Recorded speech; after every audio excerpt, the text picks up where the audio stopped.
Hello दोस्तों, हाजिर हूँ मैं अमर लेकर सुबह की ताज़ा तरीन खबरें। तो दोस्तों, कैसे हैं आप? उम्मीद करता हूँ सब दमादम होंगे, दनादन होंगे। तो चलिए हम शुरुआत करते हैं आज की सुबह की ताज़ा तरीन खबरें। तो पहला प्रश्न पूछते हैं आज का करंट अफेयर्स का आपसे। आपको बताना है थाईलैंड की राजधानी क्या है। पहला प्रश्न है थाईलैंड की राजधानी क्या है। तो चलिए जनाब बताते हैं इसका सही आंसर। थाईलैंड की राजधानी है बैंकॉक। तो ध्यान रखिएगा, थाईलैंड की राजधानी है बैंकॉक। चलिए बढ़ते हैं दूसरे प्रश्न की ओर। आपको बताना है एशिया में प्रभाव रखने वाले देशों की सूची में भारत का कौन सा स्थान मिला है। यानी अभी हाल ही में एक रिपोर्ट जारी हुई, उस रिपोर्ट के अनुसार, जिसे लीवी इंडेक्स कहा जाता है, तो उस रिपोर्ट के अनुसार एशिया में भारत को कौन सा स्थान मिला है। तो उस रिपोर्ट के अनुसार एशिया में भारत को चौथा स्थान मिला है।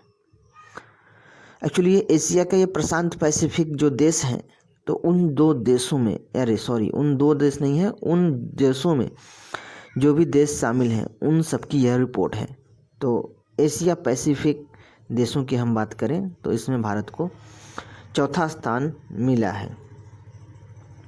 प्रशांत पैसिफिक देशों में भारत को चौथा स्थान मिला है। और इसमें पहला स्थान किसे मिला है? पहला स्थान मिला है अमेरिका को। दूसरा स्थान किसे मिला है? चाइना को। तीसरा स्थान किसे मिला है? जापान को। और भारत को मिला है चौथा स्थान। तो ध्यान से रखिएगा दोस्तों, ये प्रश्न पूछा जा सकता है, बहुत ही इम्पोर्टेंट है। चलिए बढ़ चलते हैं अगली न्यूज़ की तरफ। आपको बताना है S-400 मिसाइल सिस्टम, यह एक मिसाइल प्रतिरक्षा प्रणाली है। S-400 यह किस देश से लिया गया है? आपको उस देश का नाम बताना है। तो चलिए बताते हैं। S-400 मिसाइल सिस्टम रूस देश से लिया गया है, यानी भारत देश ने रूस देश से इसे लिया गया है। तो चलिए अगली खबर पे चलते हैं, अगले प्रश्न पे चलते हैं। अगला प्रश्न है, आपको बताना है सुखोई 30 लड़ाकू विमान भारत ने किस देश से प्राप्त किए हैं। तो सुखोई 30 लड़ाकू विमान भारत ने रूस देश से प्राप्त किए हैं। तो ध्यान में रखिएगा दोस्तों, सुखोई 30 विमान भारत ने रूस देश से प्राप्त किया है। बहुत ही इम्पॉर्टेंट है, सही प्रश्न पूछे जाते हैं, तो इसको ध्यान में रखिएगा। चलिए अगला प्रश्न देखना है। अगला प्रश्न आपको बताना, पंचेश्वर बांध कहाँ पर स्थित है। तो दोस्तों पंचेश्वर बांध नेपाल देश में स्थित है। और बात नेपाल देश की हो रही है तो नेपाल देश की राजधानी काठमांडू, ध्यान रखिएगा। तो पंचेश्वर बांध नेपाल देश में है। चलिए अगली खबर देखते हैं, अगली न्यूज़, अगला प्रश्न है आपका, भ्रष्टाचार देशों की सूची में भारत को कौन सा स्थान मिला है। हाल ही में जारी एक रिपोर्ट, भ्रष्टाचार देशों की सूची में भारत को कौन सा स्थान मिला है। तो दोस्तों भ्रष्टाचार देशों की सूची में भारत को 80वां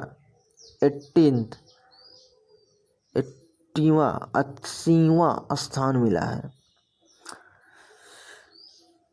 तो इसको ध्यान में रखिएगा, भ्रष्टाचार देशों की सूची में भारत को 80वां स्थान मिला है। ध्यान से रखिएगा दोस्तों, बहुत बार ऐसे प्रश्न पूछे जाते हैं। चलिए बढ़ चलते हैं अगले प्रश्न की ओर। आपको बताना है अमेरिका सेना की कार्यवाही को बताना। अमेरिका सेना ने किन किन देशों में अब तक सैनिक कार्यवाही कर चुका है। तो कम से कम 2 तो आपको बताना ही चाहिए। तो चलिए हम बताते हैं। अमेरिकी सेना ने अब तक, देखिए, लीबिया में कर चुका है, ठीक है, इराक में कर चुका है, अफ़गानिस्तान में कर चुका है, और एक और शहर है सीरिया। यानी लीबिया, सीरिया, इराक, अफ़गानिस्तान, 4 मुल्क ऐसे हैं जहां अमेरिकी सेना ने अपनी दादागिरी की है। तो कहने का मतलब है इन देशों के ऊपर सैनिक कार्रवाई किया उसने आतंकवाद के नाम पर। तो ये देश आप याद रखिएगा, उससे प्रश्न पूछा जा सकता है। चलिए बढ़ चलते हैं अगले प्रश्न पर। अभी हाल ही में एक देश के प्रधानमंत्री पर भ्रष्टाचार के आरोप लगे हैं। आपको उस देश का नाम बताना है कि किस देश के प्रधानमंत्री पर भ्रष्टाचार के आरोप लगे हैं। तो दोस्तों चलिए बताते हैं उसका सही आंसर। इजराइल देश के प्रधानमंत्री जिनका नाम है बेंजामिन नेतन्याहू जो इजराइल देश के प्रधानमंत्री हैं, उन पर लगे भ्रष्टाचार के आरोप। तो ध्यान से रखिएगा, समझिएगा, ऐसे प्रश्न आते रहते हैं एग्ज़ाम में। चलिए अगले प्रश्न पे हम चलते हैं। आपको बताना है इजराइल देश के राष्ट्रपति कौन है, यानी प्रेसिडेंट वर्तमान में कौन है। इस टाइप के प्रश्न भी पूछते हैं दोस्तों, तो ध्यान से रखिएगा। तो इजराइल देश के वर्तमान में राष्ट्रपति हैं रेवेन रिवलिन। ये हैं इजराइल देश के वर्तमान में राष्ट्रपति। तो ध्यान से रखिएगा दोस्तों। अब चलते हैं अगली प्रश्न पर। अगला प्रश्न है, आपको बताना है यूएनओ महासभा। यूएनओ की जो महासभा है उसकी बैठकें होती रहती हैं हर साल। तो अभी हाल ही में यूएनओ ने अपनी महासभा की बैठक की। तो आपको ये बताना है यूएनओ महासभा की जो बैठक हुई वो किस क्रम की थी। आपको वो क्रम बताना है।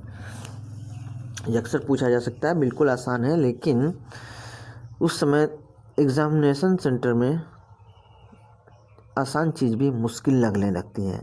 तो ऐसी परिस्थिति ना उत्पन्न होने दें। आपको सीधे से बताना है कि यूएनओ की सामान्य सभा की बैठक या महासभा की बैठक जो हुई हाल ही में, आपको बताना है उसका क्रम क्या है। तो दोस्तों यूएनओ की स्थापना 1945 में हुई थी। अब आप वहाँ से जोड़ लो तो आपको आ जाएगा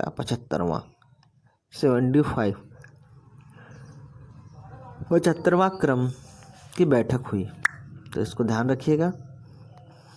चलिए बढ़ते हैं अगली खबर की तरफ। अगला प्रश्न आपको बताना है, हाल ही में आप लोगों ने देखा कि भाई हमारे देश के राष्ट्रपति द्वारा कृषि कानून विधेयक पर हस्ताक्षर किया गया, और जब तक राष्ट्रपति का हस्ताक्षर नहीं होता है किसी विधेयक पर, तब तक वह कानून नहीं बनता है। इस बात को आप सभी लोग जानते हैं। तो आपका प्रश्न क्या है? आपका प्रश्न ये है कि आपको वह तारीख बतानी है जब राष्ट्रपति जी ने कृषि विधेयक पर, कानून तो तब बनेगा ना जब विधेयक पर हस्ताक्षर हो जाएगा। तो प्रश्न यही है कि राष्ट्रपति ने कृषि विधेयक पर कब हस्ताक्षर किया था, यह आपका प्रश्न है। तो चलिए बता देते हैं इसका सही आंसर। चूँकि प्रधानमंत्री ने 27 सितंबर, ध्यान से सुनिएगा, प्रधानमंत्री बोल रहा हूँ, सॉरी, राष्ट्रपति जी ने कृषि विधेयक पर 27 सितंबर को हस्ताक्षर किए थे। तो इसको ध्यान से समझिएगा, 27 सितंबर। चलिए अब कुछ और खबर देखते हैं दोस्तों। अगली खबर है मालाबार युद्धाभ्यास। दोस्तों चीन से मौजूदा तनाव के बीच भारत ने सोमवार को ऑस्ट्रेलिया को मालाबार नौसेना युद्धाभ्यास में शामिल होने के लिए औपचारिक निमंत्रण भेज दिया। मालाबार नौसेना युद्धाभ्यास में भारत, अमेरिका और जापान के साथ युद्धाभ्यास करता है। इस युद्धाभ्यास में ऑस्ट्रेलिया को शामिल करने का कदम तब उठाया गया है जब भारत और चीन पिछले 4 दशकों से सबसे भीषण सीमा तनाव से उलझे हुए हैं। पहली बार होगा जब क्वाड देशों के चारों देश एक साथ सैन्य स्तर पर इकट्ठे होंगे। इस युद्धाभ्यास के चलते इसमें हिस्सा लेने वाले नौसेनाओं के बीच तालमेल मजबूत होगा। तो दोस्तों ध्यान से समझिएगा कि ये जो मालाबार युद्धाभ्यास है, पहले इसमें भारत, अमेरिका और जापान ये 3 देश ही हिस्सा लेते थे, लेकिन इस बार चीनी तनाव को देखते हुए भारत ने ऑस्ट्रेलिया देश को भी इसमें शामिल कर लिया है। तो इस बात को ध्यान से समझिएगा, बहुत ही इम्पोर्टेंट प्रश्न ये बन जाता है। चलिए देखते हैं अगली खबर। दोस्तों अगली खबर आ रही है DRDO से। दोस्तों DRDO का नाम आपने सुना ही होगा, developed and research defence organisation, यानी भारत की जो रक्षा संबंधी ज़रूरतें हैं वो DRDO के द्वारा ही पूरी की जाती हैं। तो DRDO ने बनाया भारतीय वायुसेना का दमखम। दोस्तों DRDO ने उड़ीसा में स्टैंड एंटी टैंक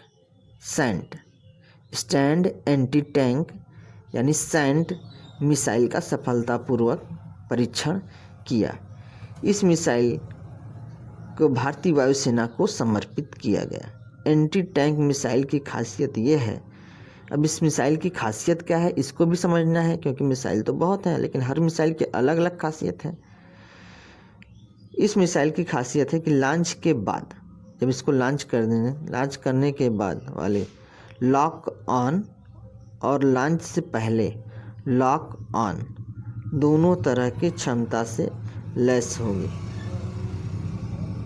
तो दोस्तों भारत ने 2 महीने में 12 मिसाइलों का परीक्षण किया है। इसके पहले पिछले हफ्ते ही कई मिसाइलों की टेस्टिंग हुई थी। इसमें BrahMos, supersonic cruise missile, anti radiation missile Rudram first और हाइपरसोनिक मिसाइल शौर्य शामिल हैं। तो दोस्तों ये जो 45 दिनों में, अगर हम कहें तो टोटल 45 दिनों में 12वीं मिसाइल का हुआ सफल टेस्ट। DRDO ने 12वीं मिसाइल का सफल टेस्ट किया है।